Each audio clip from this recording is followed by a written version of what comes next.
Where do you think we go the next 6 months to a year? Really healthy. We talked about it a little bit the other day in Atlanta.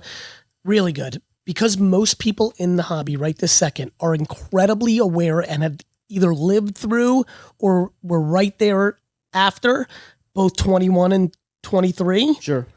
Here in 25, we calibrated. I think I said on your podcast, but maybe it was somewhere else, I don't expect people to speculate on Jackson Dart the way they did on Mac Jones. Which is good, by the way. Which I don't is think those people great. stick around. Which is great. Yeah. So I think the hobby's incredibly healthy. I referenced, that's why I love non-sports. I think non-sports is helping the hobby get healthier. You saw it up close and personal. I mentioned it in Atlanta, and now you got to watch it.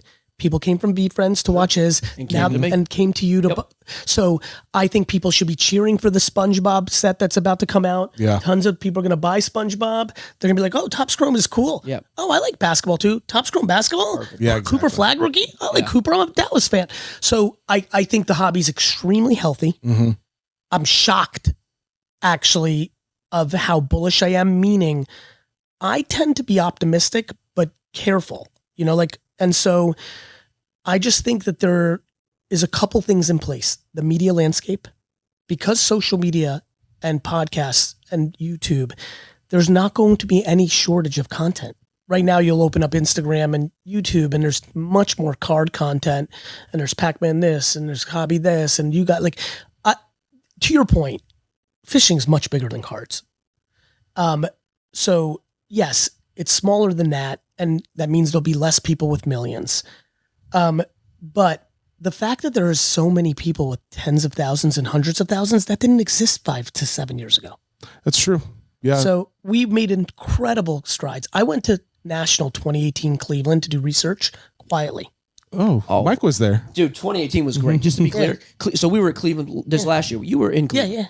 Couldn't breathe. Yeah, Too yeah. many people. 2018 Cleveland, I tell him, I drove my Avalanche across the floor to unload. Papagio grabbed 2 yellow signs and just cleared the flag. Nobody was there. Yeah. It was busy, but it wasn't like this. We can't go back to Cleveland now after last year. That's right. Outgrown it. So I went and researched it, and I was like, it's coming. I could smell it. And there were some kids running around. Nothing.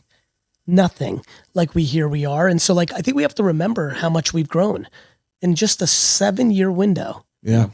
We've gone to a place where Cleveland was it had some action. Sure, but it wasn't like last year. It will never be there again because the place can't hold it. Yeah. That is strides. That's true. And so, I'm patient. Yeah. And so I view the hobby in a great spot. It'll be really interesting to see what happens now with all these licensing going to Topps. Yeah. Curious what's going to happen there. You're going to assume Panini's going to pump non-licensed product. You're going to assume Panini's going to do all these before they lose license too. They're also going to pump, new IP, right? You're going to assume they're going to go out and get stuff. So that'll be interesting. New card companies could emerge. Other things could emerge. So, I'm excited to see where it goes. I mean, the retail expansion's crazy. Card Vault with Brady and all that stuff. Boy, Costa. Yeah, Costa, and big so opening this weekend. Yep. So there's just a lot going on. And I'll be honest with you, I'm excited that VFriends is going to keep me in the hobby in perpetuity. Yeah. I view trading cards as a major block in the VFriends house that I have to build. Yeah. I think that will be good for the hobby. I think I will continue to bring more eyes, more collectors, more people into the hobby. There's literally dozens of people who did not collect VFriends cards 3 weeks ago that I've created who I'm watching already buy trading cards of sports on breaks literally 3 weeks ago. Yeah. Did not collect any cards, including VFriends. Now started collecting VFriends. And listen, once you get that taste of opening up packs, there's nothing like it. Spillover's great. Oh, yeah. Spillover. And so, I'm incredibly bullish. What do you think could be a bad thing that the hobby could face? I'm always worried about bad acting, right? Like counterfeit cards or, God forbid somebody hurts someone and steals their cards at a show. There's always things you worry about. Whenever there's bad, you worry. I don't think the companies are going to overproduce or do things like they've learned how to do it, right? They're instead of creating the junk wax here, there's junk wax now going on, but it's broken up between 47 different brands, which allows it to you worry about bad behavior. Yeah. People trimming cards or all the bad stuff. And listen, unfortunately, like I hate when people are like, oh, the hobby. I'm like, no, that's society. Mm-hmm. There's somebody right now in a record store stealing a CD, like and clothes. Like, unfortunately, there's a small percentage of humans that are in such dark places mentally that they get to bad behavior. Sure. But the card industry is loaded with so many nice people. Like, I love this hobby so much. There's so many kind people. I wish the hobby was a little bit more inclusive. Oh, yeah. I think the one thing the hobby does poorly, if I could categorize the hobby, which I hate to do because I'm doing now what I think the hobby does poorly, is we get into too much tribalism. I only like non-graded cards. Yeah. I only like sports. Yeah. And like, I 100%. think that's great to have what you like. Sure. That I actually think is awesome. Yeah, but don't crap on the people that do like. Yeah. And the stereotypical card. Yeah, and You're the problem. And the crap. You can leave, Mike. Like the thing that I wish people understood was you're allowed to crap. I mean, it's a free country. Say what you want. But what I'm worried about is people who really want the hobby to succeed because they want to succeed. Yeah.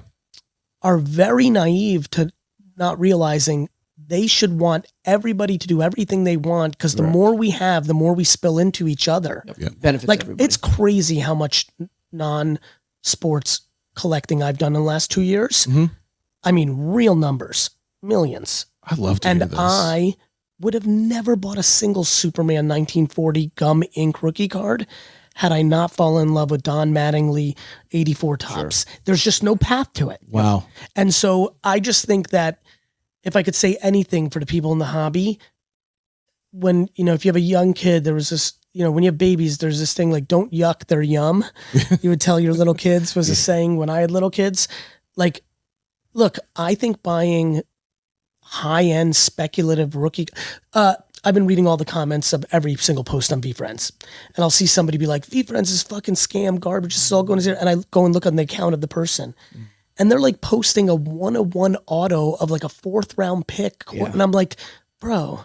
Yeah. Mac Jones isn't so hot. I'm like, bro, you do understand that there's a 99. Like, I was like, I love fucking Jordan Ivy like the next guy, but like, you do understand the likely, like, Isaiah Thomas rookie cards are not that in demand. Like, I'm like, sure. I'm like, you do understand. Like, it just, people are yucking other people's yums. Yeah. I'm cheering for anyone who's well-intended and not trying to do the wrong thing. I think they're a positive to the hobby. Yeah. And whether they collect, I love Star Wars. For some reason, I've still yet to collect a single Star Wars card. Really? Yeah. I just imagine you had a ton in 1977. No, like ironically, I don't, which is crazy because Star Wars is my favorite IP. Yeah. Luck of the draw, just like life, right? We're all like, Sure. Same reason I should have a ton of Brunson rookie cards. I was so hot on that signing. Oh, my doorman in my building thinks I'm a basketball savant because he was down on the Brunson signing, and he's a ball player. Yeah. And I was like, you're going to be stunned how good this is. Now, I got to be full disclosure. It's been way better than even I thought. Yeah. But when I tell you I was ridiculously bullish. It's insane because I was in the height of my sports card collecting. Wasn't bullish enough to go out and buy a bunch of 101s, and that. Yeah, sure. What I'm saying is we need to stop tearing down other buildings. It does not make our building bigger.